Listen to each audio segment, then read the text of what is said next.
Hai Nakama Squad, kembali lagi bersama Nakama Aquatics. Sudah hampir 3 tahun, Cana merajai pasar ikan hias lokal. Banyaknya jenis Cana yang dijual di pasaran membuat penghobi bisa memiliki pilihannya sendiri. Mulai dari yang ukurannya besar seperti Cana Maru atau Toman, sedang seperti Cana Auranti dan Stewarti, sampai yang kecil seperti Cana Bleheri dan Andrao, serta Limbata. Semua punya fansnya masing-masing, dan sampai sekarang masih sangat digemari sampai detik ini. Tapi di sisi lain, Cana dikenal dunia sebagai ikan yang berpotensi bisa menghancurkan sebuah habitat. Faktanya, udah sangat banyak dan terjadi di hampir seluruh dunia. Maka dari itu, berbeda dengan jenis ikan lain seperti cupang yang namanya harum di seluruh dunia. Mereka yang memelihara Cana hanya datang dari beberapa negara tertentu saja. Negara adidaya seperti Amerika Serikat melarang keras penjualan Cana karena berpotensi bisa mengakibatkan kiamat ekosistem. Mereka sudah merasakan itu, yang jelas jadi lampu merah bagi negara-negara yang lain yang takut kejadian serupa akan dialami oleh mereka. Sama seperti negara-negara tersebut, Indonesia bukannya tanpa upaya pengamanan. KKP punya list beberapa cana yang sangat dilarang untuk masuk, diperjualbelikan, dan dipelihara di Indonesia. Cana yang dilarang ini punya riwayat dan raport buruk yang bikin mereka jadi sangat ditakuti. Kira-kira jenis cana apa yang bikin negara besar di dunia ketar-ketir? Tonton video ini sampai habis ya. Bab 1. Cana yang dilarang di Indonesia. Kementerian Kelautan dan Perikanan merilis sebuah putusan dan regulasi pada tahun 2017 tentang identifikasi serta larangan ikan invasif. Dalam putusan KKP ini, dengan tegas memberi beberapa list ikan yang dianggap sebagai ikan invasif. Dalam putusan ini, ada banyak banget ikan yang dianggap invasif. Tapi secara nyata, kamu lihat masih dijual bebas di pasaran atau bahkan salah satunya ada yang kamu pelihara di rumah. Di dalam regulasi itu, ada tabel berisi identifikasi serta deskripsi jenis-jenis ikan yang termasuk jenis ikan invasif. Nomor 1, ada alligator gar, yang memang sudah dikabarkan dilarang. Kedua, ada Arapaima gigas. Ketiga, piranha, dan seterusnya. Uniknya, ikan seperti silver dollar yang secara umum dan lumrah diperjualbelikan di sini masuk juga dalam daftar larangan. Dalam urutan tersebut, aku nemuin ada 2 cana yang dilarang di Indonesia. Keduanya adalah Cana argus dan Cana marulius. Kedua cana ini termasuk dalam daftar jenis ikan dilarang berdasarkan Peraturan Menteri Kelautan dan Perikanan Nomor 19 Tahun 2020 tentang larangan pemasukan, pembudidayaan, peredaran, dan pengeluaran jenis ikan yang membahayakan dan atau merugikan ke dalam dan dari wilayah pengelolaan perikanan negara Republik Indonesia. KKP beneran gak main-main dalam menegakkan aturan ini. Kalau kamu nekat pelihara ikan tersebut, resikonya besar. Ini bentuk larangan yang ditulis oleh KKP dalam websitenya. Setiap orang dilarang memasukkan jenis ikan yang membahayakan dan atau merugikan masyarakat, pembudidaya ikan, sumber daya ikan, dan atau lingkungan sumber daya ikan ke dalam wilayah pengelolaan perikanan negara Republik Indonesia. Setiap orang dilarang membudidayakan, memelihara, dan atau mengedarkan jenis ikan yang membahayakan dan atau merugikan yang dapat membahayakan sumber daya ikan, lingkungan sumber daya ikan, dan atau kesehatan manusia di wilayah pengelolaan perikanan negara Republik Indonesia. Setiap orang dilarang mengeluarkan, mengadakan, dan mengedarkan jenis ikan yang membahayakan tadi. Dari ketiga poin di atas, udah jelas KKP beneran bilang tidak kepada ikan seperti Cana argus dan marulius. Mereka berdua dilarang walau pamor Cana lagi naik-naiknya. Mungkin analoginya sama seperti misalnya semua temanmu pergi traveling ke Bali, tapi kamu nggak bisa karena lagi sakit. Cana argus dan marulius memang bukan ikan lokal. Khusus buat si marulius, Indonesia juga punya ikan ini. Mereka hidup di Kalimantan. Tapi, Cana marulius yang hidup di Indonesia dikabarkan adalah spesies yang berbeda dengan yang dilarang walau namanya sama. Cana marulius yang dilarang adalah bullseye snakehead yang bersama si Cana argus memporak-porandakan lingkungan air tawar di Amerika Serikat. Cana argus salah satunya berasal dari perairan Tiongkok, sama seperti Cana asiatica.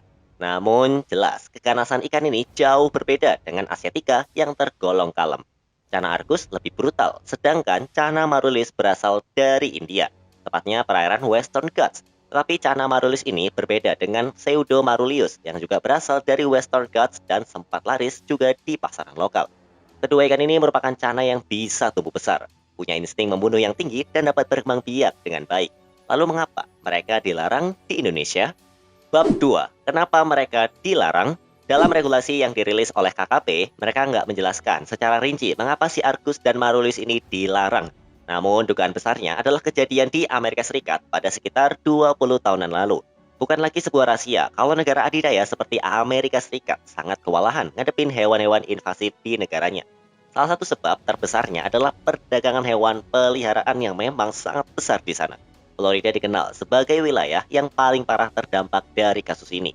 Warga sana saja bisa menemukan seekor iguana hijau yang mampir ke kebun belakang rumahnya, atau ada puluhan cane toad yang bersembunyi di bawah-bawah batu.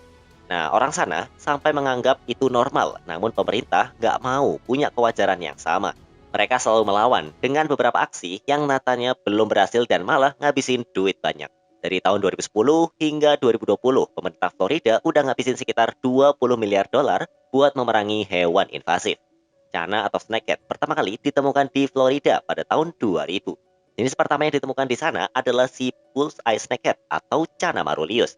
Sebelum ramai jadi pembicaraan, ikan gabus memang umum diimpor ke AS secara legal sampai tahun 2004. Pada tahun tersebut, pemerintah dan lembaga terkait udah mulai kewalahan dalam menghadapi serangan ikan-ikan gabus ke sungai dan danau lokal. Kedua jenis ikan gabus tersebut menggemparkan Amerika Serikat. Rumor jahat tentang ikan ini menyebar dari mulut ke mulut. Yang paling lucu adalah ikan gabus dikabarkan bisa menyerang manusia di darat karena kemampuannya yang bisa bertahan hidup lumayan lama tanpa air dan bernafas di daratan. Kabar ini bikin warga sana ketar-ketir, ketakutan dilepas lewat media yang semakin membuat isunya jadi isu nasional. Lembaga wildlife setempat melakukan banyak usaha mulai dari nembakin ikannya, sampai ngeracun satu danau untuk ngebunuh beberapa ikan gabus yang meneror danau tersebut. Isu ini menarik perhatian dunia karena terjadi di AS yang notabene adalah salah satu negara yang sangat berpengaruh. Beritanya tayang ke seluruh dunia sampai Indonesia. Amerika Serikat sampai sekarang belum menang melawan eksistensi ikan ini. Walau udah ngabisin sekitar 20 miliar dolar buat ngadepin hewan invasif, namun negara adidaya tersebut masih jauh dari titik kemenangan.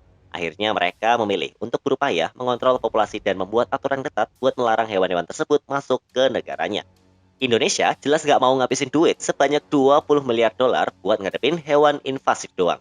Makanya KKP dengan cekatan membuat regulasi serta aturan dan memasukkan Cana argus dan marulius yang udah terbukti bisa bikin masalah di AS ke dalam daftar larangan. Dugaan ini sangat kuat karena jenis Cana yang dimasukkan memang persis sama dengan yang bikin masalah di Amerika Serikat. Sedangkan jenis Cana import lainnya yang punya ukuran yang sama besarnya dengan Cana marulius dan Cana argus seperti Cana diplograma dan Cana auranti. Plus Cana barca nggak masuk ke dalam daftar larangan. Bab 3. Apa sanksinya? Untuk bikin skrip video ini, aku sampai begadang buat nyari beberapa fakta tentang sanksi jika kamu pelihara ikan invasif. Bagian ini adalah yang paling sulit karena sedikit sekali informasi mengenai hal ini. Akhirnya aku nemuin beberapa petunjuk yang mungkin bisa menjawab. Dilansir dari website indonesiabaik.id, sanksi yang bisa menimpa kamu yang memelihara salah satu ikan yang masuk ke dalam daftar hewan invasif memang cukup berat. Dalam artikel yang dirilis oleh Indonesia Baik, sanksi yang didapat buat orang pemelihara ikan yang masuk ke dalam kategori ikan invasif tertulis seperti ini.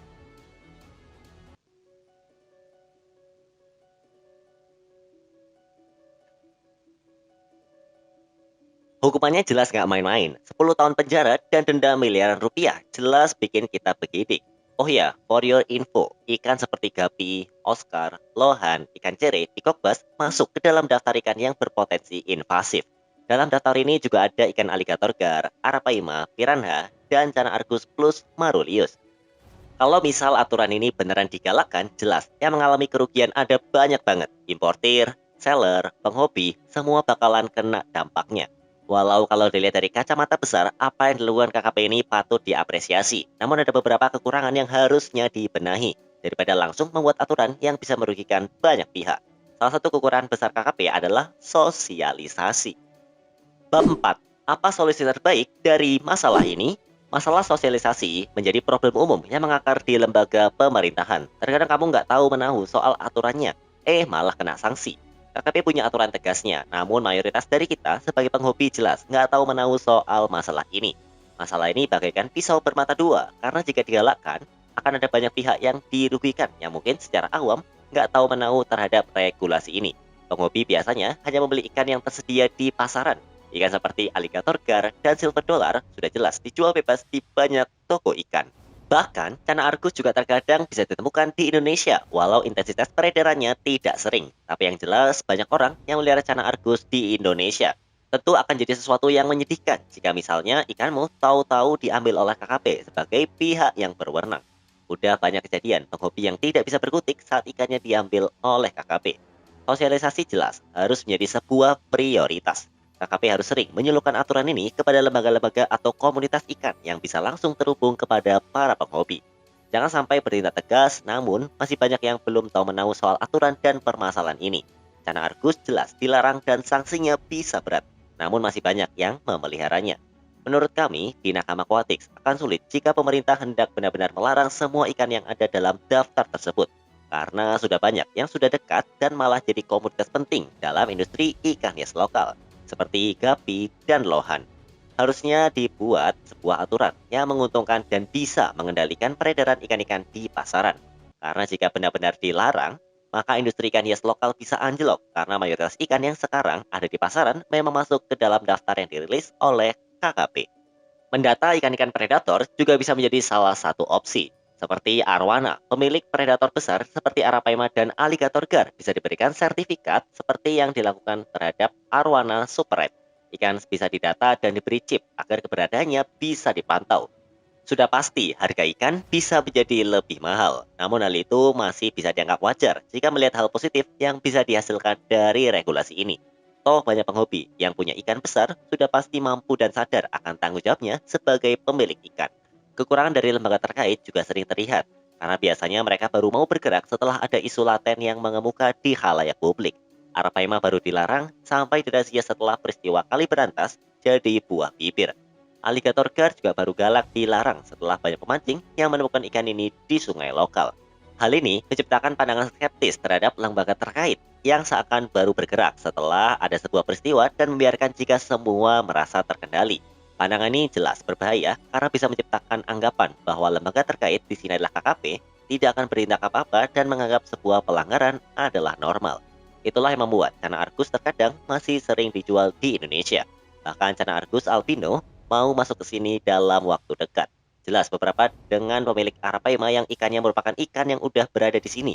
Karena setahu aku KKP udah ketat banget dalam menghalangi masuknya arapaima ke Indonesia.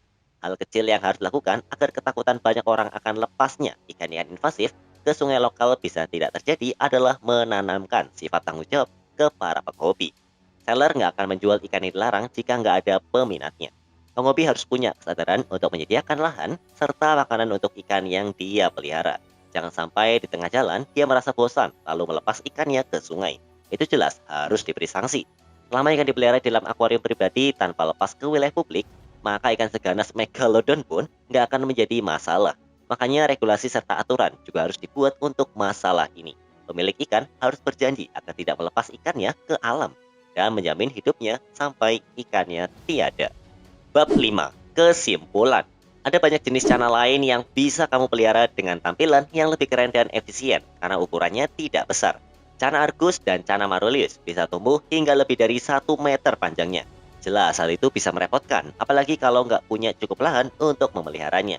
Cana Argus dan Marulius jenis dilarang, tapi banyak ikan lain masuk ke dalam daftar ikan berbahaya, seperti silver dollar atau peacock bass kok kayak nggak dilarang? Itu kembali lagi ke kamu, mau pelihara atau tidak. Jelas semua punya resiko. Tapi ada yang beresiko besar karena terkenal dilarang seperti Cana Argus, ada juga yang ternyata dilarang namun dianggap normal seperti peacock bass dan silver dollar. Bagaimana menurutmu? Tulis di kolom komentar ya. Sampai jumpa di video-video Nakam Aquatics selanjutnya.